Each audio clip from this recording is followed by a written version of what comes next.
नमस्कार विद्यार्थी मित्र मैत्रिणींनो, केसागर पब्लिकेशनच्या केसागर करिअर अकॅडमी युट्यूब चॅनलवरती तुमचं पुन्हा एकदा स्वागत आहे। आय होप तुम्ही सगळेजण छान असाल, तुमचा अभ्यास पण जोरात चालू असेल। अंगणवाडी मुख्य सेविका भरती परीक्षेसाठी आपण इथे लेक्चर सिरीज कंडक्ट करत आहोत केसागर पब्लिकेशन तर्फे। तर याच्यामध्ये जो तांत्रिक भाग आहे, जो 80 मार्काला तुम्हाला विचारला जातो, त्याच्यासाठी एक परिपूर्ण असं आपलं जे पुस्तक आहे केसागर सरांनी लिहिलेलं, याच पुस्तकामधून काही डेमो लेक्चर्स आपण इथे घेत आहोत।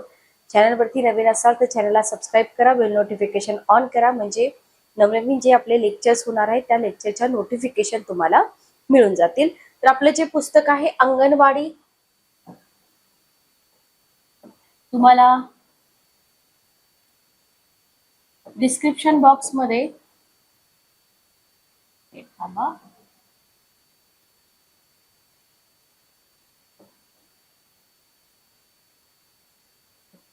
बघा, अदर एक्झाम मध्ये जावा। अदर एक्झाम मध्ये तुम्हाला वुमेन आणि चाइल्ड डेव्हलपमेंट मध्ये जेव्हा तुम्ही जाल ना, तेव्हा इथं तुम्हाला आपली सगळी पुस्तकं दिसून येतील, जसं की अंगणवाडी मुख्य सेविका, पर्यवेक्षिका, तांत्रिक ज्ञान। हे जे आपलं पुस्तक आहे, हे पुस्तक वन स्टॉप सोल्युशन आहे। लक्षात घ्या, तुमचा जो सिलेबस दिलेला आहे 80 मार्कासाठी, या पुस्तकातून तुम्ही परिपूर्ण तयारी करू शकता। आणि याच पुस्तकामधून आपण तिसरा टॉपिक इथं घेत आहोत। बाकीचे जे 10 विभाग आहेत पुस्तकामध्ये ते तुम्ही पुस्तकातून कव्हर करा। सोबतच पुस्तकामध्ये प्रीवियस इयरचे क्वेश्चन पेपर सुद्धा दिलेले आहेत, ते सुद्धा तुम्ही इथे सॉल्व्ह करा, जेणेकरून तुम्हाला इथे आयडिया येऊन जाईल की परीक्षेमध्ये कशा पद्धतीने प्रश्न विचारले जातात। ठीक आहे, ओके। पुस्तक कसं मागवायचं, डिस्क्रिप्शन बॉक्स मध्ये तुम्हाला पुस्तकाची लिंक दिलेली आहे। डायरेक्ट त्या लिंकवर तुम्ही जाल तेव्हा तुमची ती लिंक ओपन होईल आपल्या ऑफिशियल वेबसाईट वरती। तिथं तुम्ही लॉग इन रजिस्टर करून घ्या। लॉग इन रजिस्टर केल्यानंतर तिथून तुम्ही पुस्तक परचेस करू शकता। ठीक आहे, ओके। चला, तर आपण कुठपर्यंत आलो होतो बघा, बऱ्याच योजना इथं आपण डिस्कस केलेल्या आहेत। तर याच्यामध्ये आता आपण ग्रामीण महिला आणि बालकांचा विकास कार्यक्रम हा पार्ट इथे बघतोय। पाठीमागचे सेशन्स बघितले नसतील तर बघून घ्या।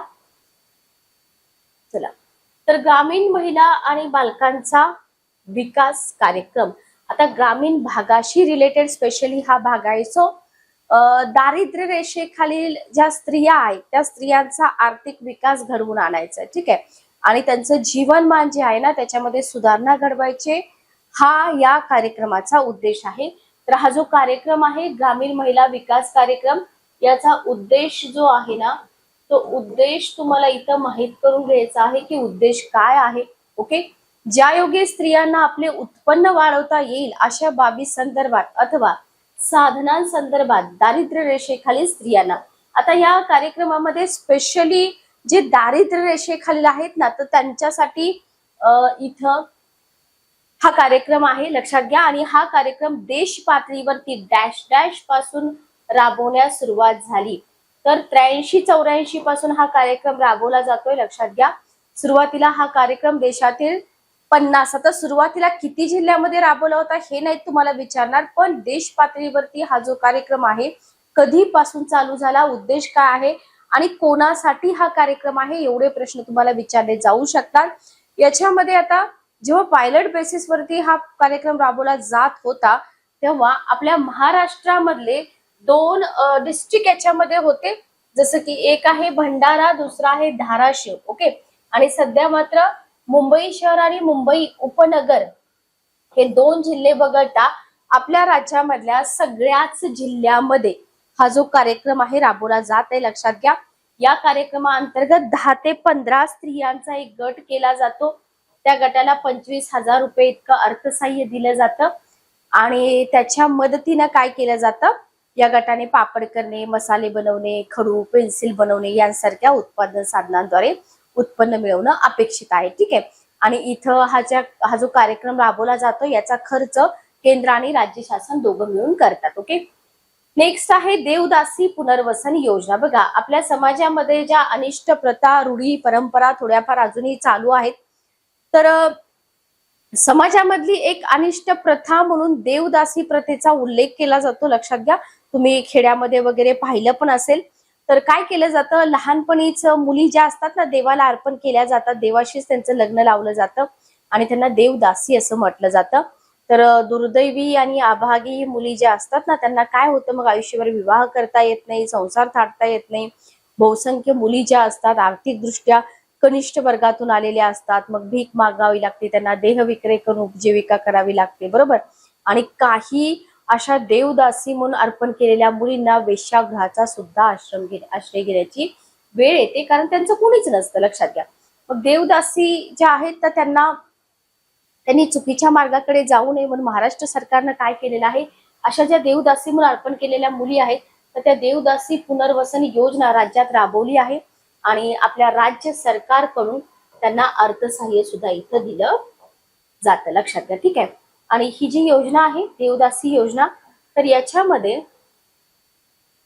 40 वर्ष वयावरील देवदासी ज्या आहेत ना, तर त्या 40 वर्ष वयावरील देवदासींना उदरनिर्वाहासाठी 600 रुपये अनुदान म्हणून दिलं जातं. ही जे अमाऊंट आहे शक्यतो तर लक्षात ठेवा. त्याच्यानंतर आहे शासकीय महिला वसतिगृह. तर बघा, आता ही जी शासकीय महिला वसतिगृह असतात ना, हे कोणासाठी असतात? निराश्रित, अनाथ, परित्यक्त्या, कुमारी माता ज्या असतात, पीडित असतात, वयोगट आहे 16 ते 60. ठीक आहे. या गटामधल्या महिलांना आश्रय देण्यासाठी शासकीय वसतिगृह किंवा आधारगृह स्थापन करण्यात आले. तर तुम्हाला ही आधारगृह, त्याचा क्रायटेरिया, कोणाला इथं राहू दिलं जातं, एज ग्रुप काय आहे हे विचारलं जाऊ शकतं. आपल्या राज्यामध्ये सध्या 22 शासकीय महिला वसतिगृह आहेत. प्रवेश क्षमता 2000 आहे. लाभधारक महिला संस्थेमध्ये 30 दिवसापेक्षा अधिक काळ वास्तव्य केल्यानंतर त्यांना सुधारित माहेर योजना जी आहे ना, त्याच्या अंतर्गत 1000 रुपये दिले जातात. तिची लहान मुले जर असतील तर दर महिन्याला 500 रुपये दिले जातात. दुसऱ्या मुलासाठी दर महिन्याला 400 रुपये अनुदान दिलं जातं आणि हे अनुदान जास्तीत जास्त 1 वर्षासाठी असतं. ठीक आहे. ही कुणाची योजना आहे? आपल्या स्टेट सरकारची योजना आहे. महिला संरक्षण गृह, याच्यामध्ये ज्या अनैतिक व्यापार प्रतिबंधक अधिनियम आहे जो 1956चा आहे, तर अनैतिक व्यापार प्रतिबंध अधिनियम 1956 अन्वये अनैतिक व्यवसायातून पोलिसांनी सोडवून आणलेल्या महिला आणि मुलींचं संरक्षण, त्यांच्या पुनर्वसनासाठी राज्यात संरक्षण गृह स्थापन करण्यात आलेले आहे. लक्षात ठेवा, हा जो अधिनियम आहे या अधिनियमा अन्वये ही योजना इथं तुम्हाला दिसते. आपल्या राज्यामध्ये मुंबई या ठिकाणी आणि नागपूर या ठिकाणी व्हेरी व्हेरी इम्पॉर्टंट तुम्हाला विचारलं जातं की आपल्या स्टेटमध्ये डॅश डॅश ठिकाणी 2 महिला संरक्षण गृह आहेत. त्यांची प्रवेश क्षमता प्रत्येकी 200 आहे. राज्यामध्ये स्वयंसेवी संस्थामार्फत विना अनुदान तत्वावर 5 संरक्षण गृहे चालवण्यात आलेली आहेत आणि त्यांची एकूण प्रवेश क्षमता 265 आहे. प्रवेश क्षमता वगैरे विचारणार नाहीत, पण एकूण किती आहेत आणि कुठं आहेत हे मात्र तुम्हाला विचारलं जाऊ शकतं. अजून इथं तुम्हाला एक मुद्दा महत्वाचा आहे की ही योजना राज्य शासनाचीच आहे. तुम्हाला दिलं जाईल की सेंटरची आहे, सेंटरची नाहीये, राज्य शासनाची आहे. ओके. त्याच्यानंतर आहे स्वयंसेवी आधार गृहे. बघा, ही सुद्धा राज्य शासनाचीच योजना आहे. राज्यामध्ये 6 जिल्ह्यामध्ये 9 स्वयंसेवी आधारगृह आहेत. त्यांची प्रवेश क्षमता 590 आहे. शासन दर महिन्याला महिलेसाठी 1000 रुपये, तिच्या पहिल्या बालकास 500 रुपये, दुसऱ्या बालकाला 450 रुपये अनुदान देतं.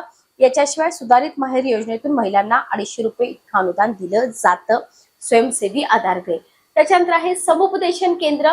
आता याच्यामध्ये काय असतं बघा, ही सगळी फॅक्च्युअल माहिती आहे, लक्षात घ्या. तर इथं समुपदेशन केंद्रामध्ये कौटुंबिक हिंसा, कलह, फूट, अत्याचार इत्यादींना प्रतिबंध करण्याबाबत सल्ला आणि मार्गदर्शन केलं जातं. काही पोलीस ठाण्यामध्ये इथं महिला समुपदेशन, लक्षात घ्या, महिला समुपदेशन केंद्र स्थापन करण्यात आले. कुठं स्थापन करण्यात आले? पोलीस स्टेशन मध्ये. 2024 एंडिंग पर्यंत आपल्या राज्यामध्ये 144 समुपदेशन केंद्र होती. केंद्रांना प्रत्येकी वार्षिक 2.35 लाख रुपये दिले जातात आणि ही योजना राज्य शासनाच्या विद्यमाने राबवली जाते. ओके. त्याच्यानंतर आहे शुभमंगल सामूहिक विवाह योजना. ही जी योजना आहे ही योजना सुद्धा स्टेट सरकारनंच इथं सुरू केलेली आहे, राज्य शासनानं. सामूहिक विवाह आयोजित करण्यासाठी स्वयंसेवी संस्थेला प्रति 2000 रुपये, वधू पित्यास गृहोपयोगी वस्तू, वधूकरिता मंगळसूत्र खरेदी करण्यासाठी 10,000 रुपये रक्कम दिली जाते. Very very important. ग्रामीण भाग, आता कुणासाठी आहे ही योजना?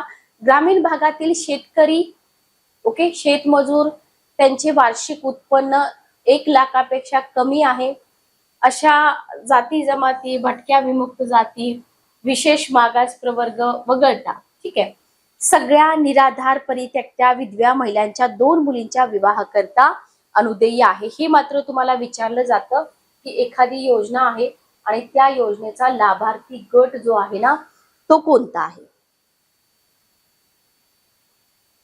ठीक आहे, ओके. चला नेक्स्ट बघा, महिलांच्या आरोग्याशी निगडीत योजना.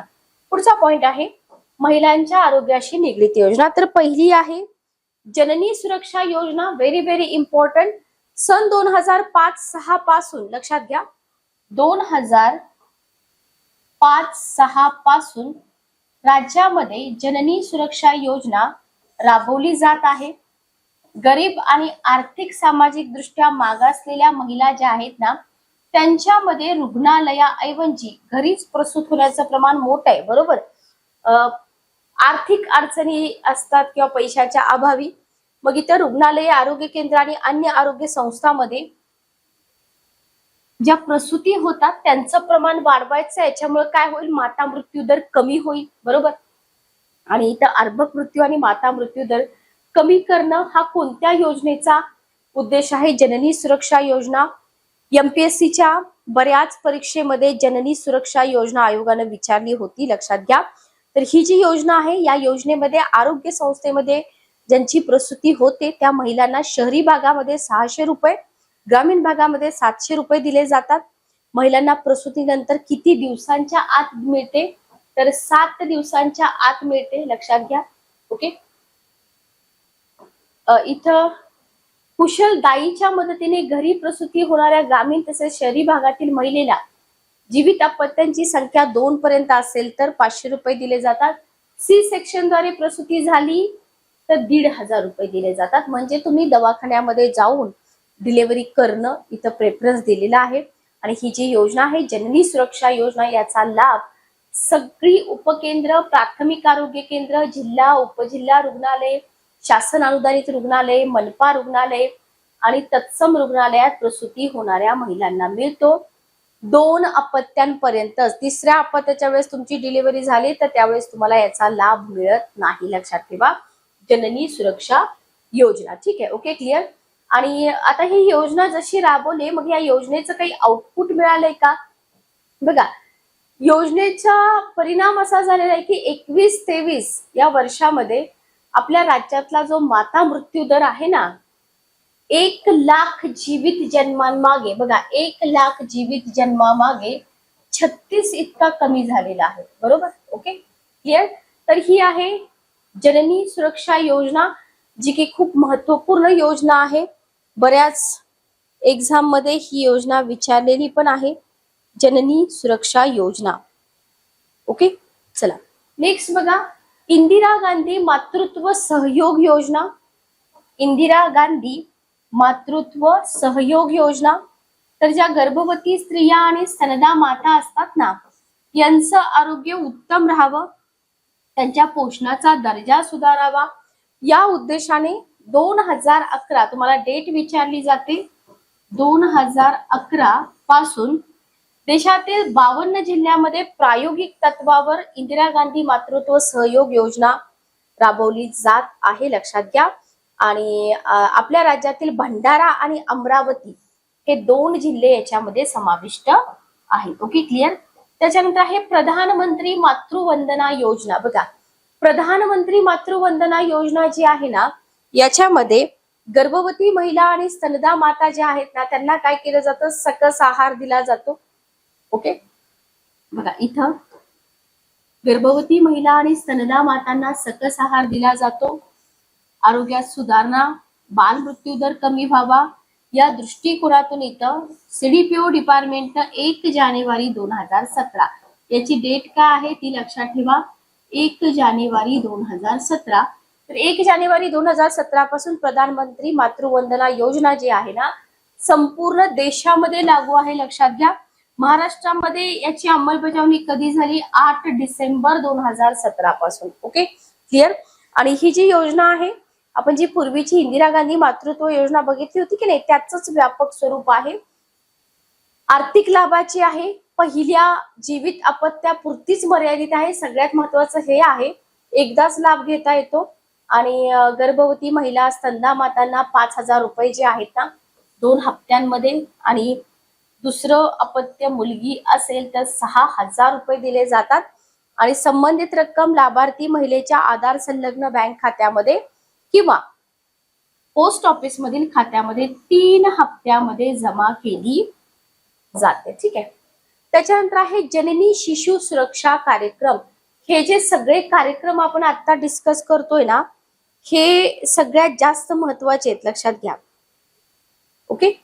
तर जननी शिशु कार्यक्रम जो आहे ना, हा 1 जून 2011 ला चालू झालेला आहे. 1 जून 2011 सार्वजनिक आरोग्य संस्थेमध्ये प्रसूत होणाऱ्या सगळ्या गर्भवती महिलांना सिझेरियन सेक्शन सहित बर का सगळ्या सोयी सुविधा ज्या आहेत ना, त्या सगळ्या सोयी सुविधा पुरवल्या जातात. मोफत औषधे, विविध तपासण्या, नैसर्गिक प्रसूती झाल्यास 3 दिवस, सी सेक्शन झाल्यास 7 दिवस, रोग निदान, आणि जिथं आवश्यकता असेल तिथं रक्त पुरवलं जातं. म्हणजे थोडक्यात काय, मातांसाठी ही योजना खूप जास्त महत्वपूर्ण आहे.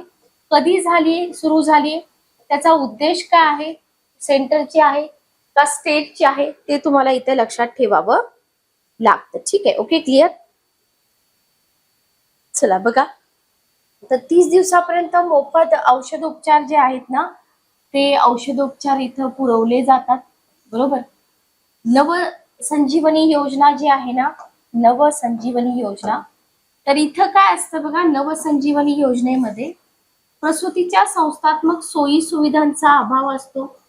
अनारोग्य, अज्ञान, दारिद्र्य याच्यामुळे प्रसूती दरम्यान होणाऱ्या ज्या माता मृत्यू असतात, तसेच कुपोषण आणि आरोग्य सुविधांचा अभाव असतो.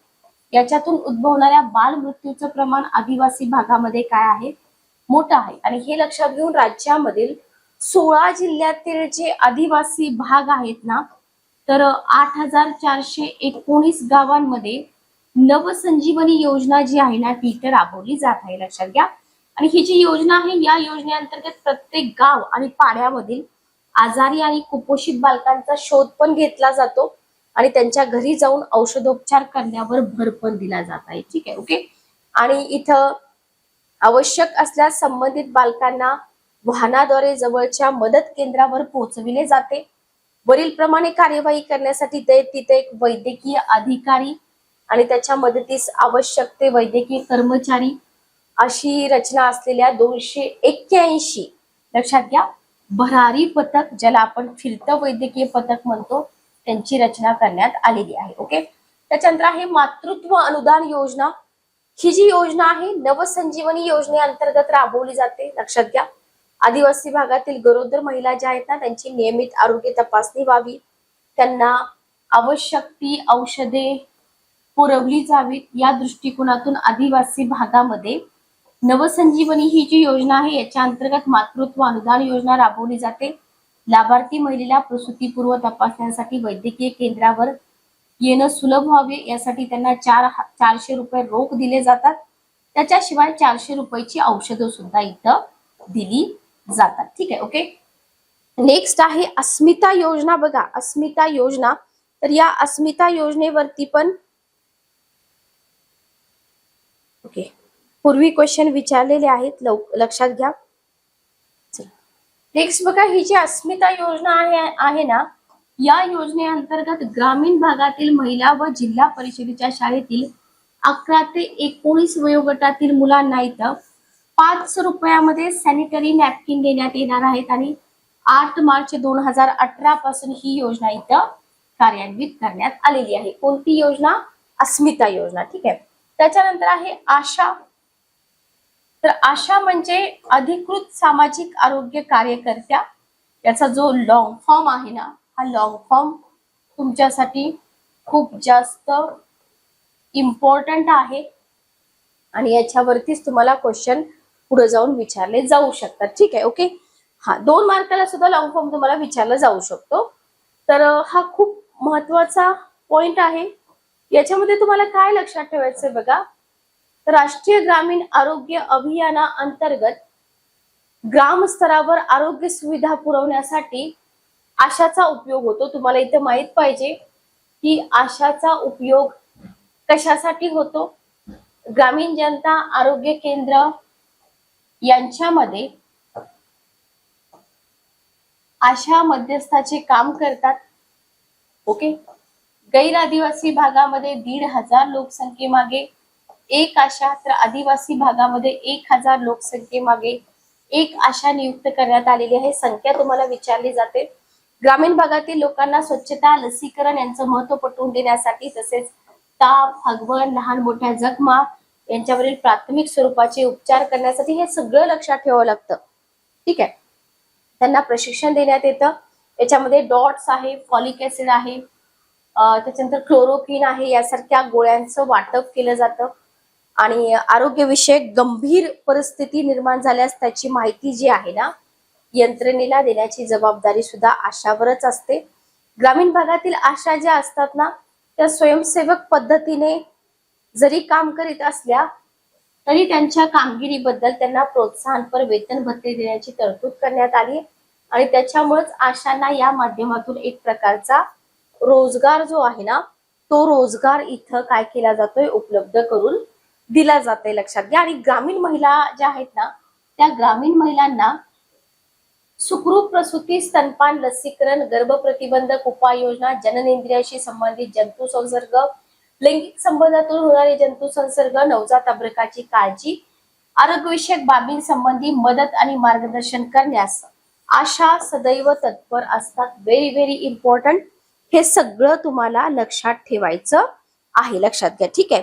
तर आशाची ठळक वैशिष्ट्ये काय आहेत, तर याच्यामध्ये बघा की जी आशाची ठळक वैशिष्ट्य आहेत, एक तर तुम्हाला आशा म्हणजे काय ते विचारलं जाईल, आशांचं काम काय असतं ते देखील तुम्हाला विचारलं जाईल.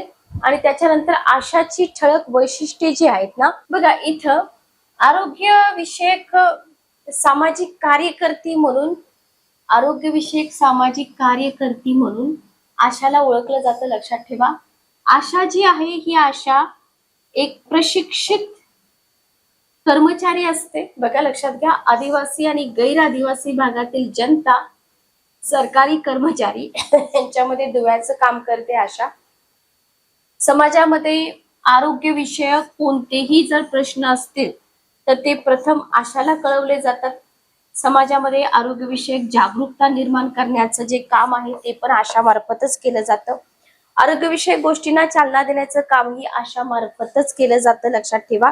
आणि राज्यामधील 15 आदिवासी जिल्ह्यांसह एकूण 34 आशा ज्या आहेत ना, त्यांच्या मार्फत काम केलं जात आहे. लक्षात घ्या. आशांना मिळणारे प्रोत्साहनपर वेतन आणि भत्ते हे तिच्या कार्यावरती म्हणजे दर्जावरती अवलंबून असतात की ती कशा पद्धतीनं काम करत आहे. लक्षात घ्या. ठीक आहे. Okay, clear. नेक्स्ट बघा. नेक्स्ट याच्यामध्ये तुम्हाला लक्षात ठेवायचं आहे की मुलींच्या शिक्षणाशी निगडीत योजना. ओके, तर आशावरती एक प्रश्न कन्फर्म असणार आहे, तुम्ही लिहून घ्या. आता मुलींच्या शिक्षणाशी योजना पण खूप महत्वाच्या आहेत. जसं की महाराष्ट्रामध्ये 83-84 हे जे शैक्षणिक वर्ष आहे, या शैक्षणिक वर्षापासून मुलींना मोफत शिक्षण देण्याचा कार्यक्रम अंमलात आलेला आहे. लक्षात घ्या. कधीपासून? 83-84 पासून. ओके, डेट लक्षात ठेवा. आणि हा जो कार्यक्रम आहे, या कार्यक्रमाखाली काय होतं, मुलींना 10वी पर्यंत, तुम्हाला विचारलं जातं कितवी पर्यंत, तर 10वी पर्यंत इथं मोफत शिक्षण दिलं जातंय. नंतर या योजनेमध्ये सुधारणा केली गेली आणि 6 फेब्रुवारी 1987च्या शासन निर्णयानुसार मुलींना इयत्ता 12वी पर्यंत शिक्षण, म्हणजे आधी इथं 10वी पर्यंतच शिक्षण होतं. लक्षात घ्या.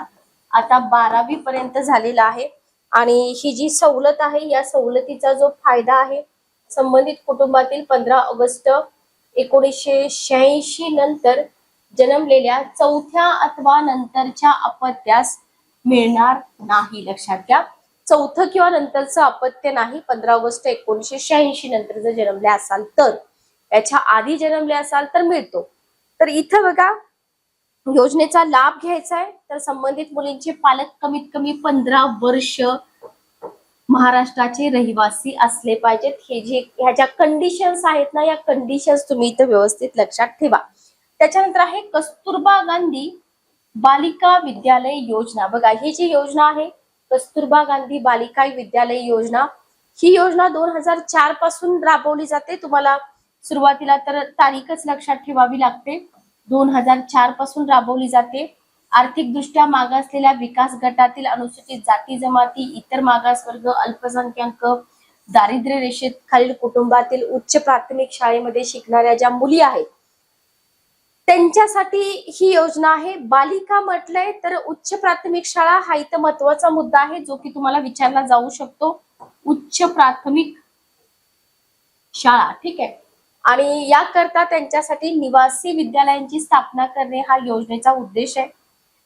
आणि या योजनेच्या अंमलबजावणीसाठी राज्यातील आर्थिकदृष्ट्या मागासलेले 36 विकास गट आणि 20 गलिच्छ वस्त्यांची निवड करण्यात आली. लक्षात घ्या. आणि राज्यातील 10 जिल्ह्यामध्ये प्रत्येकी 100 मुली इतकी प्रवेश क्षमता असलेली 43 कस्तुरबा गांधी बालिका विद्यालये जी आहेत ना, ती विद्यालये इथं कार्यरत आहेत. आणि हे तुम्हाला इथे लक्षात ठेवायचं आहे, ठीक आहे. सावित्रीबाई फुले दत्तक पालक योजना. नेक्स्ट बघा, सावित्रीबाई फुले दत्तक पालक योजना. आता ही योजना काय आहे तर मुलींना इयत्ता 12वी पर्यंत सावित्रीबाई फुले म्हटलं की इयत्ता 12वी पर्यंत, तर मुलींना इयत्ता 12वी पर्यंत मोफत शिक्षण देण्याची योजना राज्यात राबवली जात असली तरी प्रत्यक्षात मुलींना शिक्षणासाठी प्रवृत्त करण्याचं कार्य सावित्रीबाई फुले दत्तक पालक योजनेमार्फत पार पाडलं जात आहे. आणि इथं मुलींच्या किमान गरजा भागवण्यासाठी लक्षात घ्या, त्यांना प्रत्येक महिन्याला 30 रुपये देऊन दत्तक घेतलं जाते. ओके. मुलींचे प्राथमिक शिक्षण पूर्ण होईपर्यंत 8व्या इयत्तेपर्यंत त्यांना या योजनेचा लाभ मिळतोय. तर तुम्हाला हे लक्षात ठेवायचंय की कधीपर्यंत या योजनेचा लाभ मुलींना मिळत आहे. लक्षात आलं? क्लिअर? बघा, तर हे खूप महत्वाचे पॉइंट्स आहेत. अशा प्रकारची क्रांतिकारक योजना अंमलात आणणारे महाराष्ट्र हे पहिलंच आणि एकमेव राज्य आहे. Very very important. तर हे काहीतरी नवीन आपल्या राज्यामध्ये केलं जाते. म्हणजे हे जे पॉइंट्स आहेत हे पॉइंट्स तुम्हाला व्यवस्थित लक्षात ठेवावे लागतील, ठीक आहे. Okay, clear. त्याच्यानंतर आहे अहिल्याबाई होळकर योजना. नेक्स्ट बघा, अहिल्याबाई होळकर योजना. आता ही जी योजना आहे स्त्री शिक्षणाला उत्तेजन आणि विशेष चालना देण्याच्या योजनेचा एक भाग आहे. आणि 96-97 पासून राज्यामध्ये ही जी योजना आहे ही योजना राबवली जाते. 96-97 पासून अहिल्याबाई होळकर योजना. ग्रामीण भागातील 5वी ते 10वी मधील मुली ज्या आहेत ना, कितवी? 5वी ते 10वी, त्यांच्या गावात माध्यमिक शाळा उपलब्ध नसेल तर दुसऱ्या गावातील माध्यमिक शाळेमध्ये जाऊन शिकण्यासाठी राज्य मार्ग परिवहन महामंडळाच्या बसमधून मोफत प्रवास त्यांना इथं करता येतो. लक्षात घ्या. आणि ही जी योजना आहे या योजनेचा जो खर्च आहे तो महाराष्ट्र राज्य मार्ग परिवहन महामंडळ, महाराष्ट्र शासन किती प्रमाणात करतात हे तुम्हाला इथं विचारलं जातं. फक्त राज्य शासन करत नाही तर परिवहन महामंडळाचा सुद्धा रोल जो आहे ना तो इथं तितकाच महत्वाचा आहे. त्याच्यानंतर आहे मुलींना उपस्थिती भत्ता. बघा लक्षात घ्या, इथं महत्वपूर्ण योजना आणि कार्यक्रमाव्यतिरिक्त अनुसूचित जाती जमाती, भटक्या आणि विमुक्त जाती जमाती यांच्यामधील तसेच दारिद्र्य रेषेखालील कुटुंबामधील मुलींकरता त्यांना शाळेत जाण्यास उत्तेजन मिळावे यासाठी 1991-92 पासून एक प्रोत्साहनपर योजना कार्यान्वित करण्यात आलेली आहे. आणि या योजनेनुसार शैक्षणिक वर्षात किमान 220 दिवस प्राथमिक शाळेमध्ये, बघा 91-92 पासून शैक्षणिक वर्षामध्ये जर 220 दिवस उपस्थित राहत असाल तर इथं पालकांना प्रत्येक दिवसास 1 रुपया असे जास्तीत जास्त 220 रुपये प्रोत्साहनपर रक्कम दिली जाते. आणि याचा जर लाभ घ्यायचा असेल तर पालकाची वार्षिक उत्पन्न मर्यादा जी आहे ना ती ग्रामीण भागामध्ये 10,000, शहरी भागामध्ये 11,850 इतकी आहे. लक्षात ठेवा. ओके, चला, समजलं का इथपर्यंत? हा, काही अडचण असेल तर विचारू शकता तुम्ही. महिला समाख्या, नेक्स्ट बघा, महिला समाख्या. तर हा जो कार्यक्रम आहे ना, महिला समाख्या, तर या कार्यक्रमाची सुरुवात जी आहे ना ती 1989 मध्येच झाली. महिलांच्या समानतेसाठी शिक्षणाचा कार्यक्रम, ठीक आहे. Programme for education for women's equality, त्याचा लॉंग फॉर्म लक्षात ठेवा. भारतातील विषय, आता ही कोणासाठी योजना आहे, तर आर्थिक आणि सामाजिक दृष्ट्या सीमांत रेषेवरील गटांसाठी ही योजना आहे. आणि या कार्यक्रमाची प्रमुख वैशिष्ट्ये काय आहेत बघा, तर स्त्रियांमध्ये आत्मविश्वास वाढावा, त्यांची स्वतःची वेगळी प्रतिमा निर्माण करता यावी. ओके, या समाख्याचा उद्देश काय आहे बघा, जो समाख्या कार्यक्रम 1989 ला चालू झालेला आहे. तर सगळ्यात महत्वाचं आहे की स्त्रिया ज्या आहेत ना त्या कॉन्फिडंट झाल्या पाहिजेत. कशा झाल्या पाहिजेत? कॉन्फिडंट. स्त्रिया समाजात सकारात्मक भूमिका निभावू शकतील आणि त्यासाठी आवश्यक असलेले ज्ञान त्यांना सहजतेने साध्य करता येईल, अशा प्रकारचं वातावरण निर्माण करणं.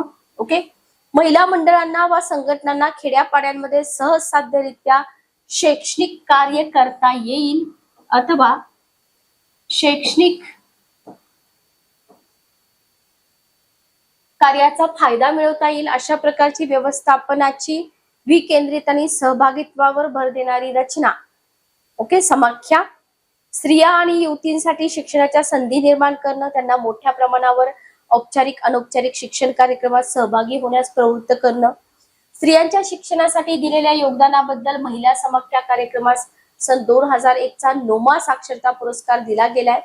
आणि युनेस्को कडून दरवर्षी 8 सप्टेंबर या आंतरराष्ट्रीय साक्षरता दिनी हा पुरस्कार दिला जातो योगदानाबद्दल. ठीक आहे, व्हेरी व्हेरी इम्पॉर्टंट. तर या समाख्या कार्यक्रमाला पुरस्कार सुद्धा मिळालेला आहे युनेस्को कडून. म्हणजे हा जो कार्यक्रम आहे हा खूप सक्सेसफुल असा इथं राबवला जात असणार आहे. ठीक आहे, ओके, क्लिअर? हा, समजलं का बघा?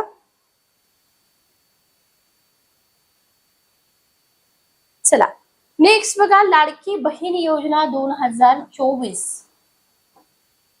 लाडकी बहीण योजना 2024, मुख्यमंत्री माझी लाडकी बहीण योजना. एक वयोगट बघा, याचा वयोगट एज ग्रुप काय आहे, बरेच अपडेट असतात त्याच्याबद्दल. 21 ते 65. सरकारकडून दर महिन्याला 1,500 रुपये. महाराष्ट्रातील महिला आणि मुलींना स्वावलंबी आणि आत्मनिर्भर बनवणं, याच्यासाठी ही योजना आहे. पात्रता निकष, वार्षिक 2.5 लाखाच्या आत जर उत्पन्न असेल तर, दाखला नसल्यास पिवळी किंवा केशरी शिधापत्रिका जर असेल तर या महिलांना लाभ घेता येतो, लक्षात ठेवा. ओके, चला.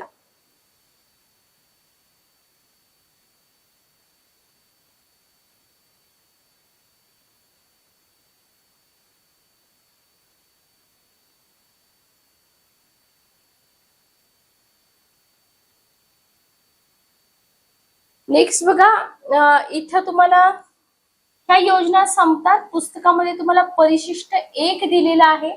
आता हे परिशिष्ट 1 तुम्ही व्यवस्थित अभ्यासा, पण प्रिव्हियस इयरचे क्वेश्चन पेपर जोपर्यंत तुम्ही अभ्यासत नाही तोपर्यंत ही जी आकडेवारी आहे या आकडेवारीवरती कशा पद्धतीनं क्वेश्चन्स विचारले जात आहेत हे तुम्हाला इथं समजणार नाही. सो इथं महिलांच्या विरोधात गुन्हे किती घडतायत बघा. बलात्कार जे झालेले आहेत 23 मध्ये 7,000 प्लस मुलींवरती झालेले आहेत, 25 मध्ये 8,000 प्लस. इथं जर बघितलं तर तुम्ही संख्या वाढलेली दिसते, लक्षात घ्या. ठीक आहे, तर आर्थिक पाहणीमध्ये हे सगळं आहे. तुम्हाला ओव्हरऑल सारांश विचारला जाऊ शकतो, वाढत आहे कमी होत आहे अशा पद्धतीनं. त्याच्यानंतर परिशिष्ट 2 मध्ये जर तुम्ही बघितलं तर परिशिष्ट 2 मध्ये तुम्हाला स्त्री पुरुष तुलना आहे आणि हे खूप इम्पॉर्टंट आहे. तुम्हाला स्त्री पुरुष तुलना विचारली जाऊ शकते, ज्याच्यामध्ये तुम्हाला भारताची लोकसंख्या आणि महाराष्ट्राची लोकसंख्या, एकूण लोकसंख्या, त्याच्यामध्ये स्त्रिया किती आहेत. जसं की इथे तुम्हाला दिलेलं आहे, पुरुषांचं प्रमाण 51.47 आहे, स्त्रिया 48% आहेत, बरोबर. महाराष्ट्रामध्ये पण सिमिलर आहे. ओके, 0 ते 6 वयोगट सुद्धा तुम्हाला इथं दिलेला आहे. 0 ते 6 वयोगटामधील टक्केवारी सुद्धा तुम्हाला इथं दिलेली आहे, जी की 47.88 म्हणजे कमीच आहे, लक्षात घ्या. पुरुषांची बघितली तर 52% आहे. आणि हे जे कंटेंट आहे हे कंटेंट तुम्हाला 100% परीक्षेमध्ये विचारलं जातं. जर याच्यावरती क्वेश्चन आला तर तो मॉडरेट टू डिफिकल्ट लेवलचा जातो, लक्षात घ्या. ठीक आहे. त्याच्यानंतर आहे स्त्री पुरुष 1000 पुरुषांमागे स्त्रियांचं किती प्रमाण. ऑलरेडी खूप जास्त क्वेश्चन विचारले, त्याच्यावरती पुढे पण विचारले जाऊ शकतात. त्याच्यानंतर आहे बालकांमध्ये स्त्री पुरुष प्रमाण 0 ते 6 वयोगट, हाही लक्षात ठेवा.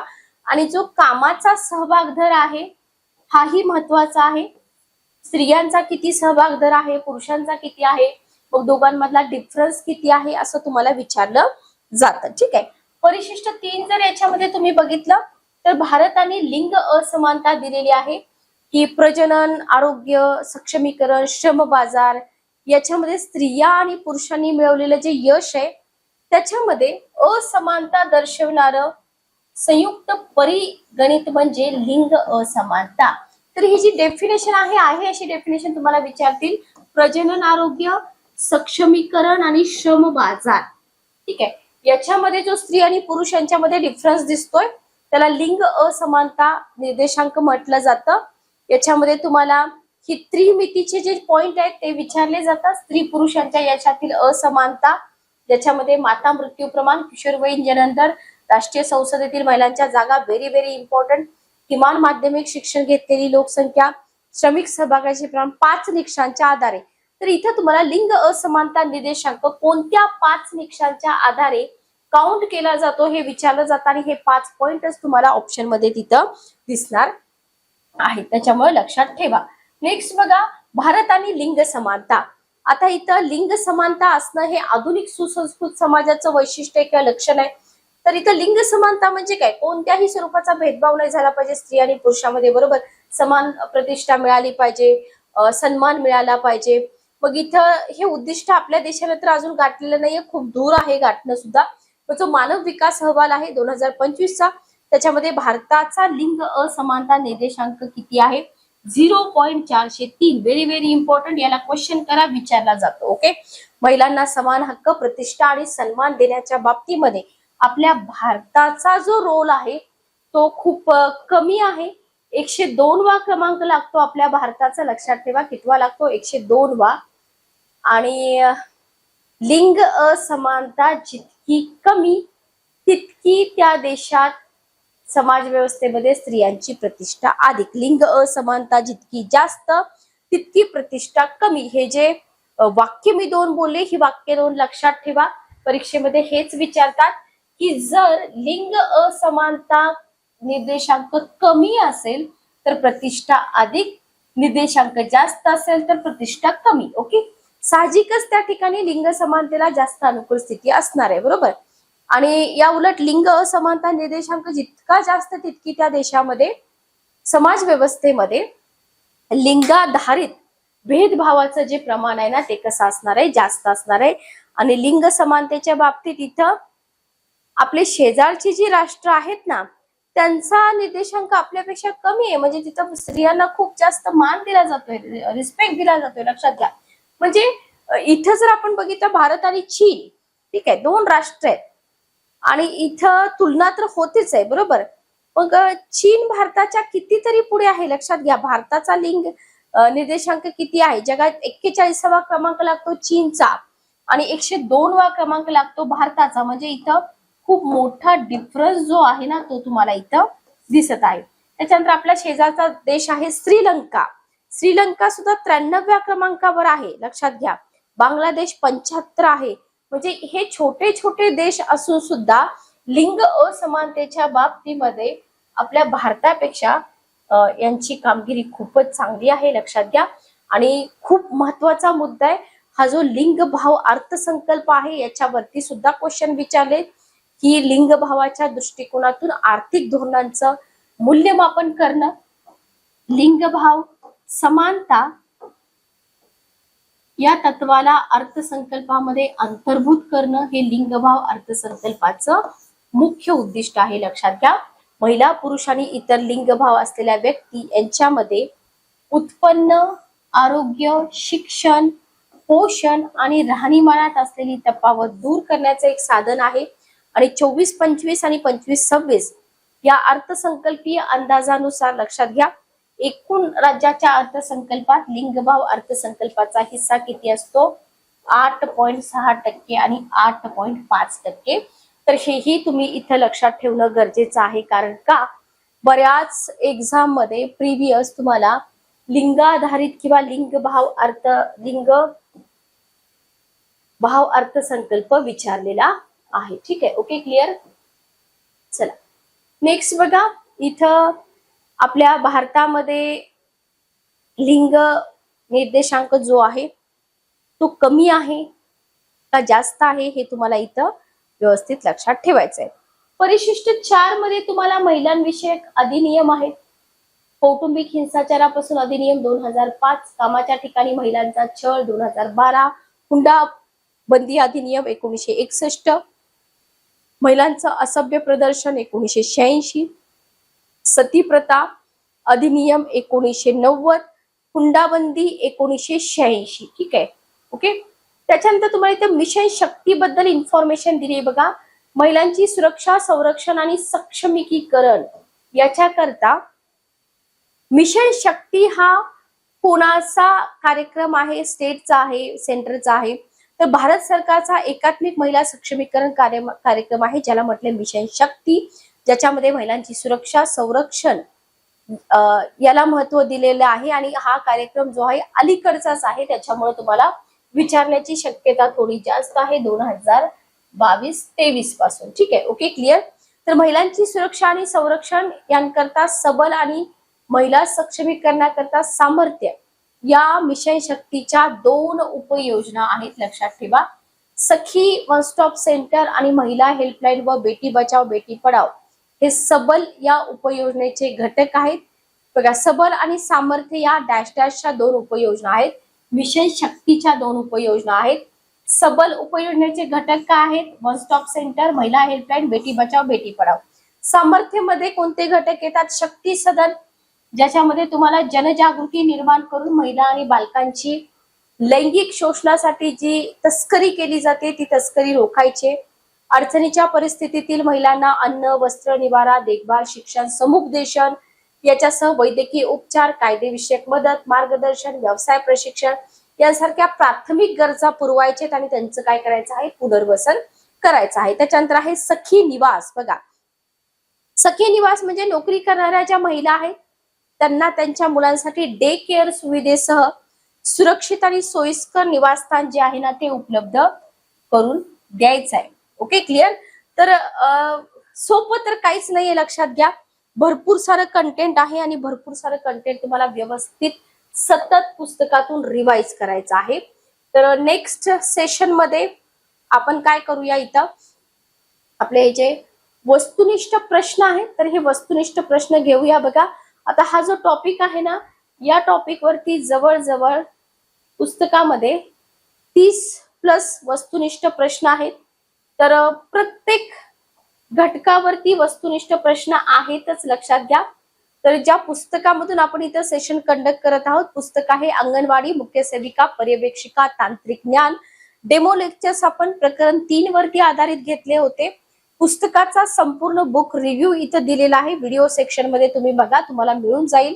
आणि 80 पैकी 80 मार्क्स तुम्ही या पुस्तकातून मिळवू शकता, लक्षात घ्या. कारण का तुमची फाईट तांत्रिक ज्ञानासाठीच असणार आहे. बाकी मराठी, इंग्रजी, सामान्य ज्ञान हे सगळ्यांनाच येणार आहे, बरोबर. पण जिथं तुमचा स्कोर डिपेंड करतो सिलेक्शन साठी तो म्हणजे तांत्रिक ज्ञान. तर पुस्तक परचेस करण्यासाठी डिस्क्रिप्शन बॉक्स मध्ये तुम्हाला लिंक दिलेली आहे, त्या लिंक वरती तुम्ही जावा. तिथून तुम्ही डायरेक्ट आपल्या ऑफिशियल वेबसाईटला पोहोचता, लॉग इन रजिस्टर करून घ्या. तिथं कॅश ऑन डिलिव्हरीचा ऑप्शन नसतो. मला बऱ्याच विद्यार्थ्यांचे मेसेज येतात. तर पे करा, 4 ते 5 दिवसामध्ये पुस्तक तुम्हाला मिळून जाईल. आणि जर समजा तुम्हाला काही अडचणी आल्या तर डिस्क्रिप्शन बॉक्स मध्ये पब्लिकेशनचा नंबर सुद्धा असतो, त्याच्यावरती तुम्ही कॉल मेसेज केला तरी चालेल. आणि काहीही तुमच्या अडचणी असतील तर कमेंट बॉक्स मध्ये टाकून ठेवा, रिप्लाय दिला जाईल. भेटूया नेक्स्ट सेशन मध्ये. Good day, take care.